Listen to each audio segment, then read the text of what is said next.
Bismillah, alhamdulillah, wassalatu wassalamu ala rasulillah wa ala alihi wa sahbihi ajma'in. We begin in the name of Allah, all praise and glory be to Allah. And may His finest peace and blessings be upon His Messenger Muhammad sallallahu alayhi wa sallam, and his family and his companions and all those who tread his path. We ask Allah Azza wa Jal to grant us and you a life upon His path, and a death upon His religion, and a reunion around Him. Allahumma ameen. Jazakallah khairan once again for the gracious invite. I appreciate you guys calling me in, albeit in the middle of a hurricane, while I still haven't recovered from my flu. So the topic that was given to me, what makes a heart diseased? So why is this even important? Well, if you read the entire Quran cover to cover, you search through its every page, you will not find a longer qasam, a longer oath sworn by Allah Azza wa Jal through the heavens to you than the oath about the severity of the matter of the hearts. قَدْ أَفْلَحَ مَنْ زَكَّاهَا وَقَدْ خَابَ مَنْ دَسَّاهَا. In Surah Al-Shams, she has certainly succeeded. He or she that purifies themselves, he or she that has been purified by Allah. There's a dual meaning there. And they have certainly failed, make no mistake about it. مَنْ دَسَّاهَا, those that have instilled their hearts with corruption, with sickness, with disease, with death at times. That's what it all comes down to, and that's why we find the greatest of human beings, those that had the sharpest perceptions and the greatest wisdom, focused on this above all else. You find someone like Ibrahim alayhi salam, who Allah told the Prophet Muhammad sallallahu alayhi wa sallam to heed his example, take an example from Ibrahim alayhi salam. We find him saying in the Quran, after his whole long life of devotion, وَلَا تُخْزِنِي يَوْمَ يُبْعَثُونَ. Oh Allah, do not humiliate me on the day that everyone is gathered. يَوْمَ لَا يَنْفَعُ مَالٌ وَلَا بَنُونَ إِلَّا مَنْ أَتَى اللَّهَ بِقَلْبٍ سَلِيمٍ. The day that nothing is going to matter. No wealth, no children, no degrees, not even Islamic knowledge, by the way. Nothing will matter except the person that comes to Allah with a clean, sound, pure, healthy heart. And so not being concerned about this, thinking it doesn't matter, that is of the things that indicate, of the factors that indicate your heart is sick. And it is what can certainly increase your heart in sickness. The heedlessness about the heart itself. When you're never inspecting it, when you're not making dua for it all the time, that's of the signs that you're ill, that you're in danger. And that is why the Prophet ﷺ was anything but that.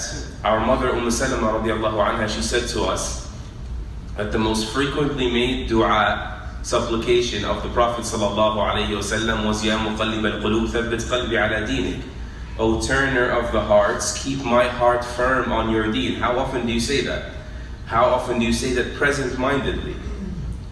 And he was even asked, why this particular dua you say so often?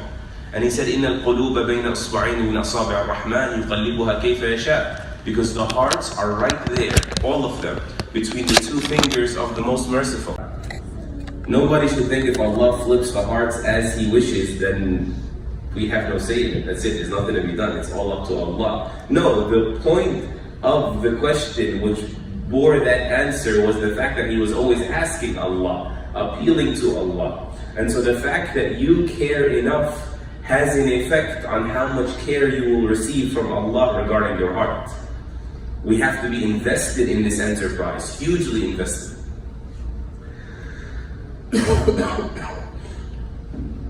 Otherwise, your heart can become sick, certainly. Your heart can die without you even noticing, by the way. Because that's of the signs of a dead heart, is that you don't notice just how sick or how dead it is. And so what does a sick or diseased heart look like? Well, opposites clarify. What does a healthy heart look like? Tell me, what does a healthy heart look like? Huh? Pure intentions, huh? What is the function of the heart? Because when you're healthy, that means you're fully functional, right? When you're sick, you're dysfunctional, even with the body. So what is the function of the heart?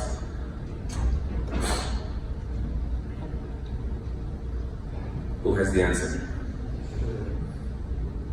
The function of the heart is what? To recognize Allah subhanahu wa ta'ala. To love Him, that is the meaning of ibadah. We said that last year in R2R, by the way. That is the meaning of ibadah. The epitome of worship is love, adoration. So for you to recognize Allah, as a result of that you love Him, and as a result of that it translates into actions, meaning what? You prefer Him, you prefer what He prefers over anything else you prefer. That's what a healthy heart looks like. And so a diseased heart is the very opposite of that now. You reverse it. A diseased heart is going to be a heart that struggles at recognizing Allah, struggles at loving Him, struggles with loving Him, and struggles to give precedence to Him, what He wants over you and what you want. Shaykh al-Islam ibn Taymiyyah rahimahullah, he also has a nice classification that I'll try to simplify here today, even though in the short time it's going to be challenging. He said if you read through the Quran, Allah Azza wa Jal over and over again highlights the fact that a healthy heart has two qualities. What are those two qualities? He said the quality of light, nur, and the quality of life. Life meaning activity, energy, strength. So light, meaning a healthy heart is filled with light. The light of faith is within it. It radiates within it. The light of Iman, the light of guidance is in that heart. You see things clearly as they are. That doesn't, light of faith, that doesn't mean I believe that Allah exists. I have faith in God's existence. No. You believe that God is great. You recognize Allah's perfection.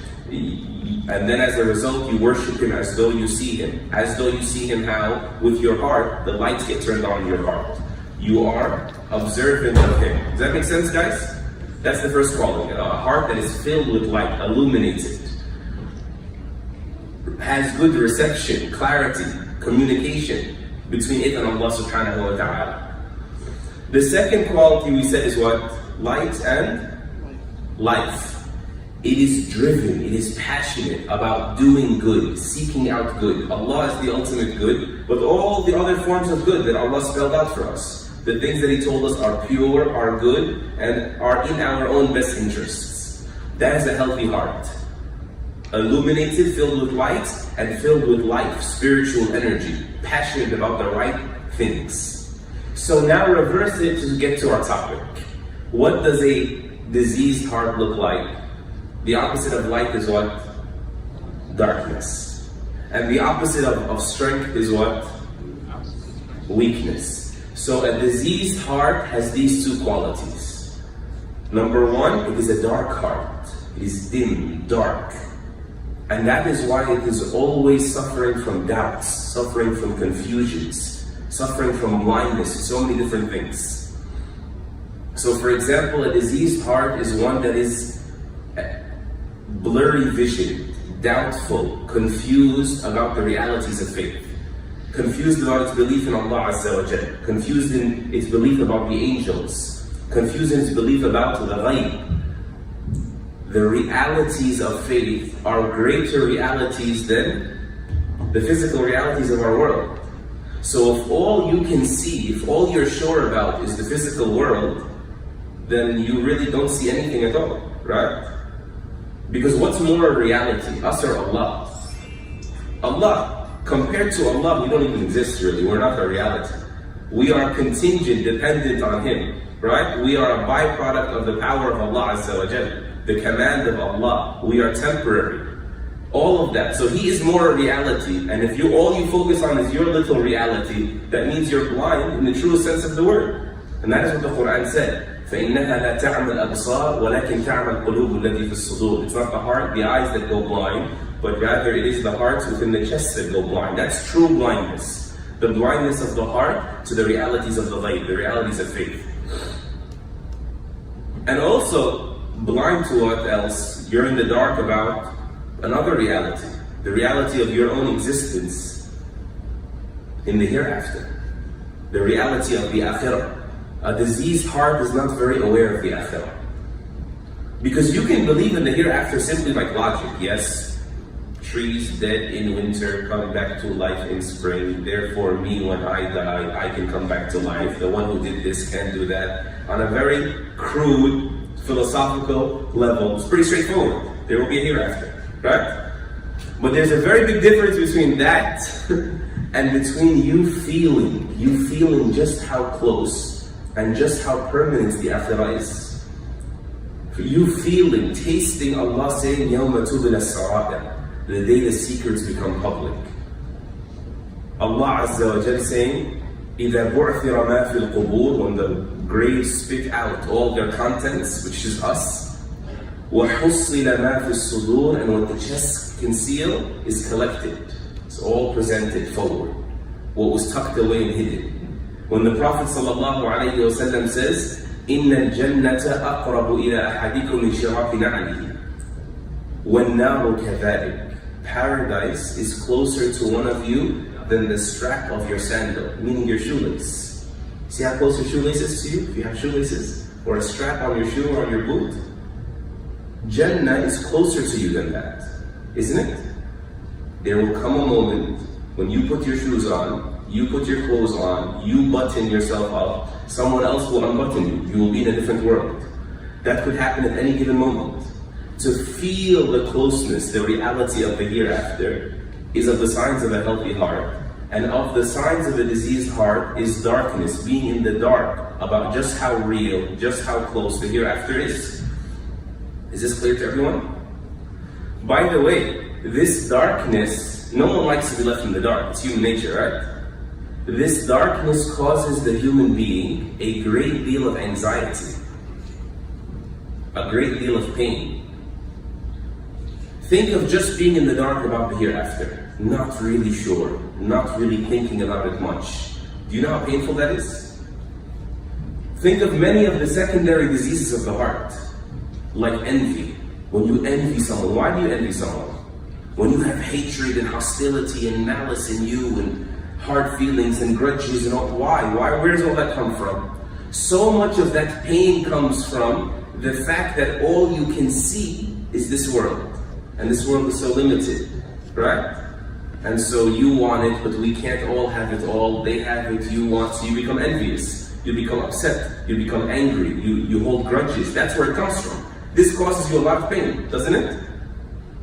There's hardly anything more painful for a person than envy or holding grudges.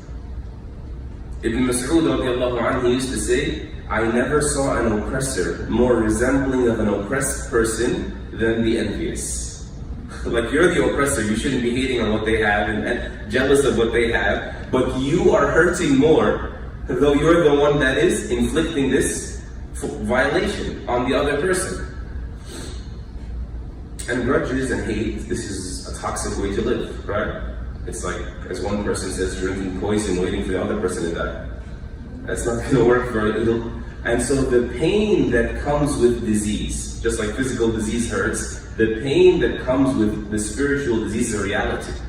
Being disconnected from Allah, being disconnected from being content with Him and being able to adore Him. By the way, misplaced love is being in the dark about Allah, just how perfect, befitting, worthy of my adoration. You're going to fall into being obsessed with other things that are so inferior and so disappointing. And so that's the darkness that comes with a diseased heart. In it are doubts, in it are confusions, in it are pains, anguish, anxiety, all of that comes from there. The second major aspect, as we said, Ibn Taymiyyah rahimahullah tried to dichotomize it, classify it this way, of a diseased heart is what? I already said it. Help me. We said darkness and what? Weakness. Weakness. Weakness in the face of your desires. Or having weak, meaning shallow desires. Both of those meanings are true. And I'll give a few examples. Number one, your weakness in worship is definitely a sign of a diseased heart. The Prophet ﷺ said this. He said, there's a morsel of flesh inside of us. If it's good, the rest of the body will be good. Meaning what? The actions the limbs perform will be good. And if it's bad, the rest of the body will be bad. That is certainly the heart. You know, interestingly, Ibn Taymiyyah has something very interesting about this as well, this hadith. He says, Abu Hurairah radiallahu anhu gives an example one time and said, the heart is the king and the limbs are the soldiers. Meaning what? Abu Hurairah radiallahu anhu is saying the soldiers, the limbs, always obey the king. That's the way it works. He says, Shaykh al-Islam, but the words of the Prophet ﷺ are even more accurate. When he said, If the heart is healthy, the rest of the body will be healthy. He said, because sometimes, in rare instances, the soldiers can rebel against the king. But that can never happen with the heart. If your heart is healthy, the body will comply. The body will comply. And so if your body is not complying, you're too weak to perform actions, then you need to know that your heart is debilitated with disease. Your heart is debilitated, it is weak, it is ill, and that is why you can't find the life, the energy, the force to worship Allah Azza wa Jal the way you know you should. Also, of the examples we can use in weakness, whenever you feel yourself weak in your ability to restrain yourself from committing a sin, make no mistake about it, that is an illness of the heart, that is a disease in the heart. When you can't find the willpower to abstain, to restrain yourself, to deter yourself before you commit it, or even to regret it enough after you've committed it, after you've committed the sin. That's of the signs of a diseased heart, weakness in your restraint. And also being weak in benefiting from advice, weak in your responsiveness to advice. I want to read to you this passage in the Quran. How much time do I have? I would like to pace myself. 30 minutes. Huh? 30 minutes. 30 minutes. I had 30 minutes before I started. Have mercy on a guy with the flu, bro. Okay. Yeah, go ahead. You're not getting there. I may eat my words in a second. So listen, we're talking about weakness in your receptiveness, your reform as a result of advice. When Allah Azza wa Jal was speaking about the disease of nifaq, hypocrisy, may Allah protect us and you from it. Hypocrisy has various types, various levels. They are both mentioned, major and minor. They are both mentioned in Surah Al-Baqarah in the beginning, or referred to in Surah Al-Baqarah in the beginning. فِي قُلُوبِهِمْ مَرَضٌ فَزَادَهُمُ اللَّهُ مَرَضًا. In their hearts it is a disease, and so Allah increased them in disease. So it's levels, right? When He spoke about the lesser form of hypocrisy, when a person is 1 foot in, 1 foot out, their heart is bleeding in faith, but it's not totally void of faith. They're on the edge. How did He describe it? A powerful parable. A few ayat later. Listen, Allah Azza wa Jal says, أَوْ كَصَيِّبٍ مِّنَ السَّمَاءِ. Their example, it is like this, like this, like this, or it is like a rainfall that comes down from the skies. Keep in mind, rain comes down to give life to the earth, right? The Quran came down to give life to our hearts. Grasp the parable. A rainfall that comes down from the skies. فِيهِ ظُلُمَاتٌ وَرَعْدٌ وَبَرْقٌ. But this rainfall was a rainstorm. It came with darknesses. Alongside the rainfall was darkness and thunder and lightning. Why? These people, due to how they receive the container, their heart, that they receive the Quran, they hear the Quran through their lens, the Quran bothered them a lot. Why? Because they have an inner conflict. They're not able to commit to it. And so it bothers them, these striking truths, these glaring truths. Allah says, this rainfall comes down, it's supposed to be fruitful. But for them, they're experiencing it like it's a storm. In it is thunder, in it is lightning, in it is darkness. يَجْعَلُونَ أَصَابِعَهُمْ فِي آذَانِهِمْ. That cause them to stick their fingers in their ears. They wish they never had to hear this, they had to go through this. حَذَرَ الْمَوْتِ, out of fear of dropping dead. وَاللَّهُ مُحِيطٌ بِالْكَافِرِينَ. Allah is fully encompassing of the disbelievers. Allah says, يَكَادُ الْبَرْقُ يَخْطَفُ أَبْصَارَهُم. The lightning strikes almost snatch away their eyesight. It's so bright. You ever seen one of those photographs during the lightning when it looks like it's daytime?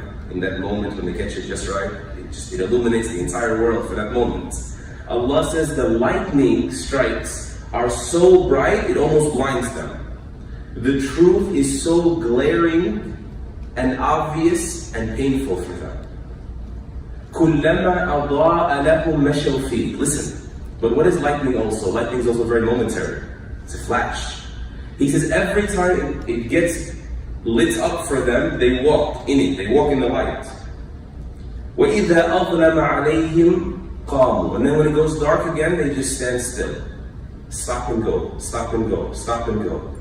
وَلَوْ شَاءَ اللَّهُ لَذَهَبَ بِسَمْعِهِمْ وَأَبْصَارِهِمْ إِنَّ اللَّهَ عَلَى كُلِّ شَيْءٍ قَدِيرٌ. If Allah wanted, He would have done away with their hearing altogether. They won't hear the message anymore.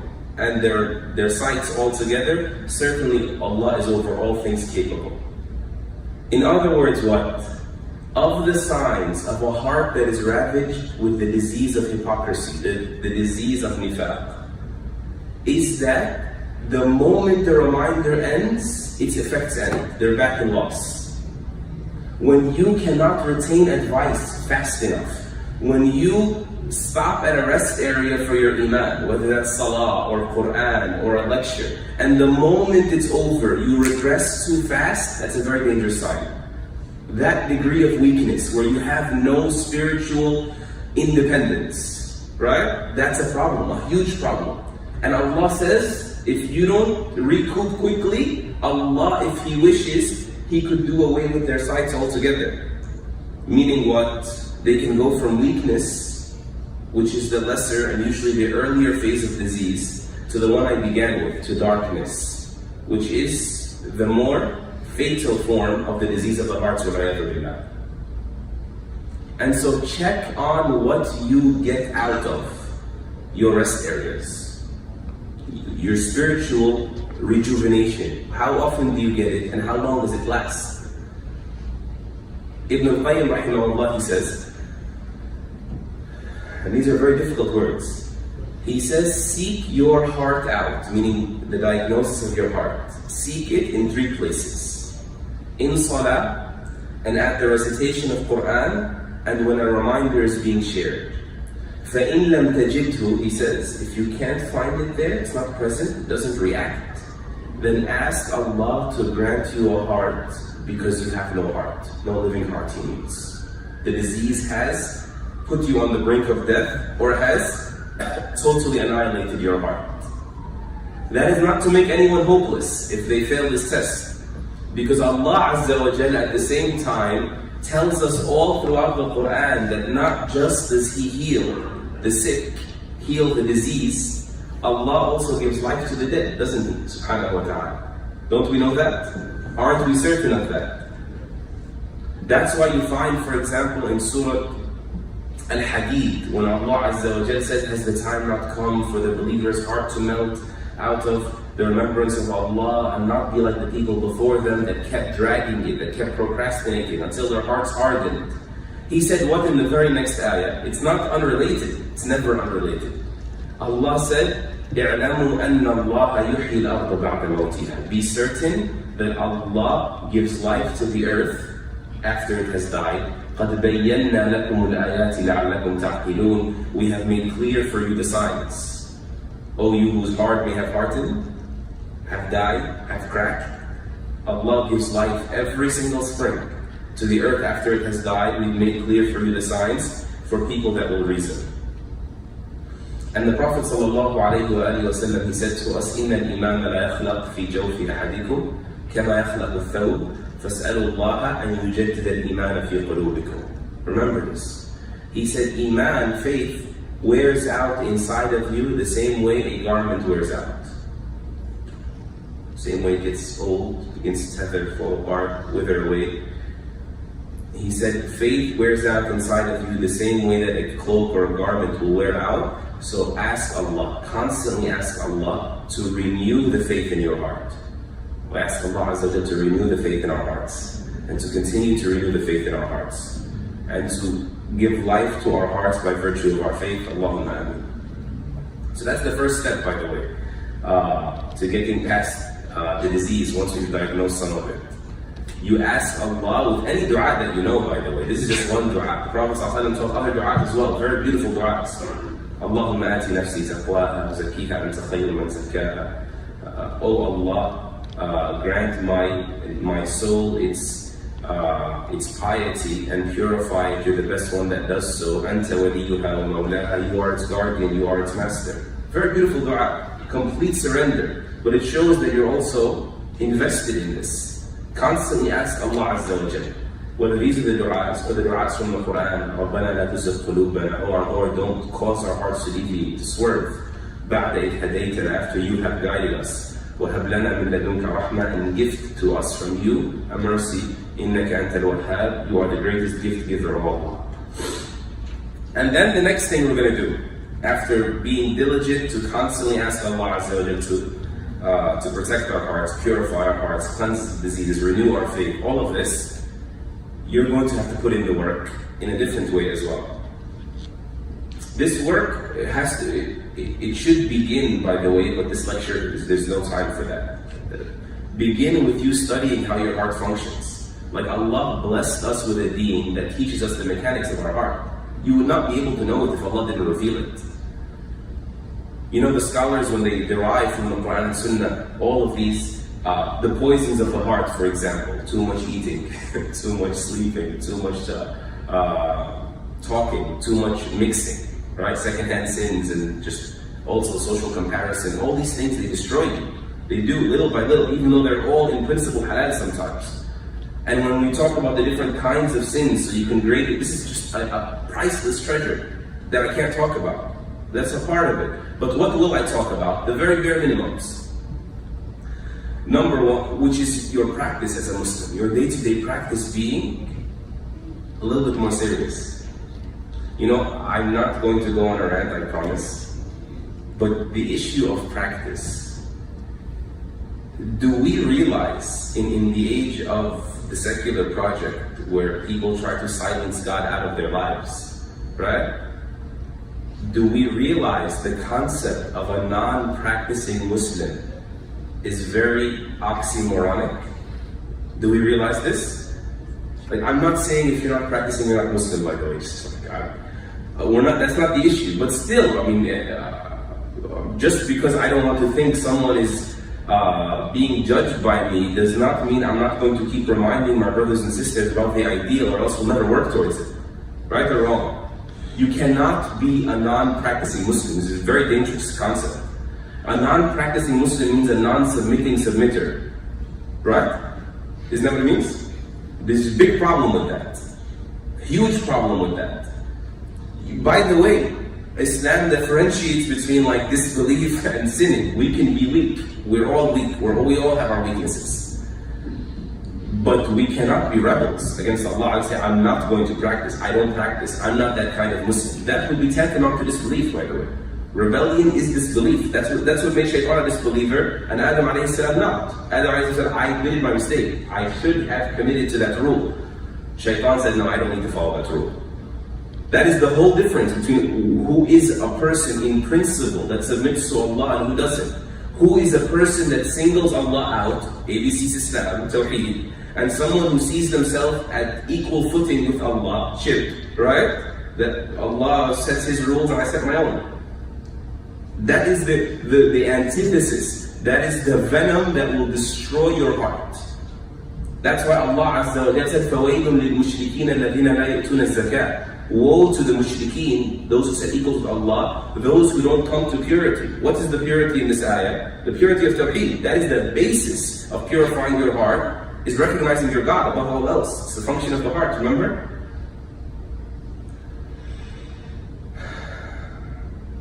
Yeah, there's a lot to be said about this. The Tawheed of Allah Azza wa Jal is your contract with Him. Whomever tears up the contract, their heart falls apart. You have to understand, it's fundamentals. You know, interestingly, it's as if Allah didn't say about Banu Israel, expressly stated, فَبِمَا نَقْضِهِمْ مِيثَاقَهُمْ لَعَنَّاهُمْ وَجَعَلْنَا قُلُوبَهُمْ قَاسِيَةً. It's because they broke the contract, they stepped on it, they kicked it with their foot.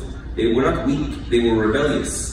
Allah says, because they broke the contract, we expelled them from our mercy and we made their hearts hard.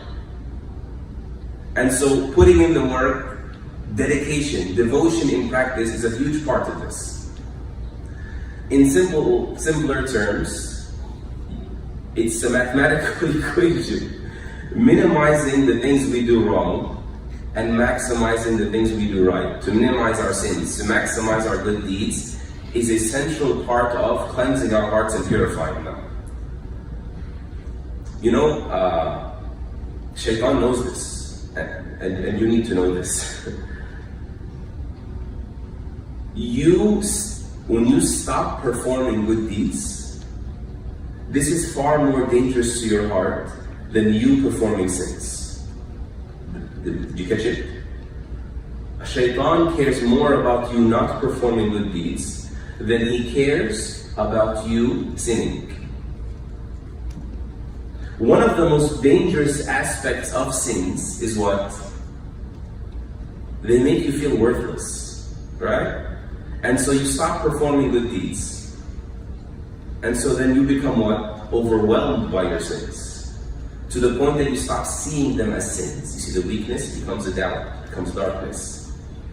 And then at that point you'll never seek reform anymore. And so the trick here is to always separate between your good deeds and your evil deeds. Don't say, oh, I messed up. I went to this website, or I did that, and so there's no point in praying. Separate them completely. They got nothing to do with each other. Put them on different tracks so that they don't bleed into each other. Well, at least this way. We want it to bleed that way. We'll talk about that in a second. Separate your good deeds. Tell yourself, I'm going to perform my good deeds no matter what bad deeds I perform. Lock that in. Because the hope will be that if you protect this, you will start being able to get rid of that. Hudayf ibn al-Yaman radiallahu anhu, he said, it's reported also by Ali ibn Abi Talib, and someone attributed to the Prophet sallallahu alaihi wasallam, it's probably the words of the Sahaba, very profound. He says there are 4 types of hearts to this point now, of maximizing good, minimizing evil in your life gradually, for the sake of your heart. He says there are 4 types of hearts. There is a heart which is like a radiant lamp, remember? He says this is the heart of the believer. May Allah get us there one day. Then there is the heart that is completely sealed and hopeless. This is the heart of the disbeliever, the seal on the heart that the Quran mentions. He says then there is the heart that is upside down to begin with. This is the heart of the major hypocrite, the one who is a disbeliever but acts like he's a believer and thinks he's fine. He says the 4th type of heart, this is the one I want, this is the point of reference. He says then there is a heart that is being supplied by 2 different substances. Imanun wa nifaq. This is probably where we are, and so pay extra attention. A heart that is being supplied, imagine like a pool of water that has like 2 hoses or 2 streams pumping into it. This is your heart. A stream of faith, you're being pumped with faith, right? Health, life, light, all of that stuff. And a stream of hypocrisy, doubts and confusions and weaknesses and temptations and desires, right? He says, فَأَيُّهُمَا غَلَبَتْ غَلَبَتْ عَلَيْهِ. Whichever of them becomes dominant, that's who that person is. And so what are you trying to do when I tell you maximize your good and minimize your evil little by little, don't let your evil spill over into your good, try to reverse. You're trying to tighten this valve that's pumping into your heart as much as possible and trying to open this valve carefully as much as possible. That is the project of rinsing with good the evil, the disease from the heart. And so some people say, like, I'm starting to read Quran, I'm doing this, and I still have my same weaknesses. I'm still suffering from my same, whatever it may be. Are you getting a blood transfusion without closing the wound? Sometimes we do that, right? You're hearing Quran from here, and then you're hearing like toxic lyrics from there, right? So like, how is it supposed to work exactly? You're pumping both at the same time. Or, forgive me, this is probably the most common, obscene images, right? Like you think it's harmless that you're just entertaining yourself with a movie one night, or sometimes we spend more time on Snapchat or Instagram than we spend on movies, just flickering for hours. Every single one of those images you were not allowed to see is an arrow that stabbed you in the heart whether you felt it or not. And then like, what are the returns on these things? Take it seriously, just remove that from your life.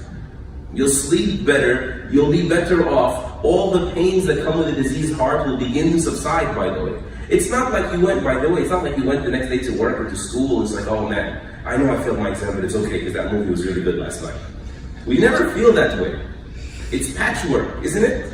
It's so worthless. The returns stink on it. We know one of the poets, he says about this concept, he says, نُرَقِّعُ دُنْيَانَا بِتَمْزِيقِ دِينِنَا فَلَا دِينُنَا يَبْقَى وَلَا مَا نُرَقِّعُ. He says, we patch up our dunya, like we feel nice for a moment. And I'm going to have to get back to reality. Because we feel nice for a moment, we patch up our dunya by tearing apart our deen. So neither does our deen remain to serve us, nor does that which we are patching up. Neither of them remain. So what's the point? And so please be extremely careful about this, to think this is fine, to think this is harmless, to allow these inlets of yours pour disease into your heart. You know, I'll give you an example that one of my shuyukh, is a very funny example. We may not be able to relate as much. There's a little bit of a generation gap, but I'm sure you guys are intelligent enough to draw a parallel, to extend it to your own lives. Or maybe you guys can relate. Because I don't watch movies, but I get forced on airplanes sometimes, and I have to see all the garbage on all the screens. And if it's an international flight, that means a lot of Indian movies. If there's a lot of Indian movies, that means the same exact storyline every single time, right? Allah protect us. I didn't know you guys say I mean by giggling. But yeah, you know the story of the eloping, the runaway girl? What happens to everyone who watches the movie? The cognitive dissonance, right? Like you deliberately get off the stage now. Don't talk about Indian movies, okay? The girl runs away with the guy that she's in love with, and then like they're about to get caught, and the father's about to tear the door down, and then like, you know, last second he breaks the door open, but the guy jumps out the window. As soon as he jumps out the window, because we're all on the edge of our seat, except me. We're all on the edge of our seat. Suspense-filled thriller, and then the kid gets out in the nick of time, and then everyone who's watching says what? That's what my sheikh said. So he was using an example, except it wasn't about Bollywood, it was about Egyptian movies. But the same thing. But do you realize what happened there, all jokes aside? You just sided with shaitan, you didn't realize it. Like if that was your daughter about to commit sin, or your sister, would you say Alhamdulillah, that kid escaped? You wouldn't have said Alhamdulillah. That is a very dangerous point that we need to expose for ourselves, that desensitization that comes with these things.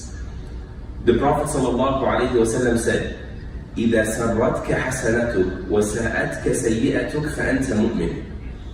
When you are pleased by your good deeds and bothered by your bad deeds, then you are still a believer.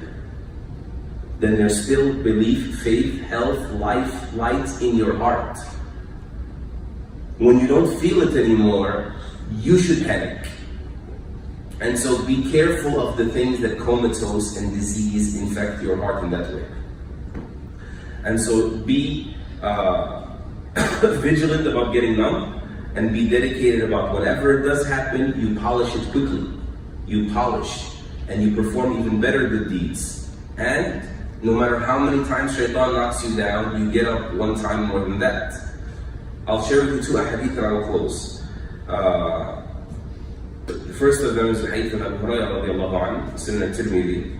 He said that the Prophet sallallahu alayhi wa sallam said, إِذَا أَذْنَبَ الْعَبْدُ ذَنْبًا نُكِتَتْ فِي قَلْبِهِ نُكْتَةٌ سَوْدَاء. When a person commits a sin, hadith, many narrations, you know them. There's a particular word in here I want you to pay attention to. When the servant commits a sin, a black dot is stained, a bit of disease is stained onto their heart. فَإِنْ هُوَ نَزَعَ وَاسْتَغْفَرَ وَتَابَ سُقِلَ قَلْبُهُ. If he pulls out, she pulls out quickly, they interrupt themselves. They don't continue, they interrupt themselves, pulls out, and seeks forgiveness and reforms. Three different things. سُقِلَ قَلْبُهُ. Their heart is polished. Every state needs a polish, needs a polish. And don't think a polish is something you throw in the box. Put in work. He said, وَإِن تَمَادَ تَمَادَتْ حَتَّى تَعْلُوَ قَلْبَهُ وَذَلِكَ الرَّانَ الَّذِي تَجِدُونَهُ فِي كِتَابِ اللَّهِ. And if the person continues sinning, they never make that U-turn, they continue sinning, it continues growing. That stain next to stain, connect, until it encases their heart, and that is the seal that you find mentioned by Allah in His book when He said, كَلَّا بَرَانَ عَلَى قُلُوبِهِمْ مَا كَانُوا يَكْسِبُونَ. No, certainly it was a seal that passed over their hearts that due to what they used to earn. The next hadith is a hadith that I'm citing for hope. Because hope is endless with Allah Azza wa Jal. And health is always retrievable when He is our Lord subhanahu wa ta'ala, who is not harmed by sin and not decreased in any way by forgiveness and by His gracious offerings to us. Hudayfa radiallahu anhu was present when Umar ibn al-Khattab one time asked the people who is aware of the fitn, the trials that will come over the people. And everyone rose their hands and they said, we heard. He said, no, you're probably talking about a fitna of a man with his family, with his neighbor, like the day-to-day stuff. And they said, yes. He said, no, this will be expiated for with prayer and charity and fasting. This cancels that out. It's important to cancel it out. Some people don't even cancel it out. It's atoned for. He said, but who heard the Prophet ﷺ speak about the end times, basically? When fitan, trials will come like the waves of the oceans. Waves of the oceans means you can't repel them, or waves of the oceans means in their succession. They're endless. So Hudayfa said, I did. He said, please tell me. He said, I heard the Prophet ﷺ say, trials will surround people, will be presented to the hearts of people like the reeds of a straw mat. You guys ever seen those straw baskets or straw mats? They're so close together, the reeds, right? They're tightly packed. So before one ends, the other one begins, right? They overlap almost. So before one trial is over, everywhere you turn, right? One trial is over, the other trial has already started. That trials will present themselves to the hearts of the people, meaning doubts and desires. Like this straw mat, I'm done. I promise. I'll behave. I'll take it. We can learn from your handwriting, mashallah.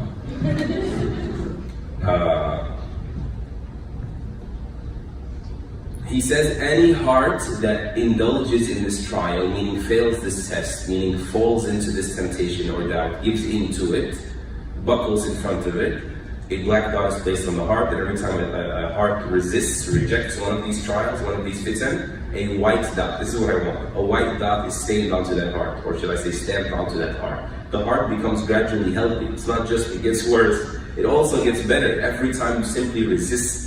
Every time you stand your ground, you remain at your post, you do what you need to be doing, you take it seriously. He says, listen, until there become two types of hearts. I'll mention the second one first. He says, one heart that is black, diseased, kalkuzi mujakhia, like a tilted over mug. You can't put anything inside when it's upside down, right? The device goes in, slips right out, right?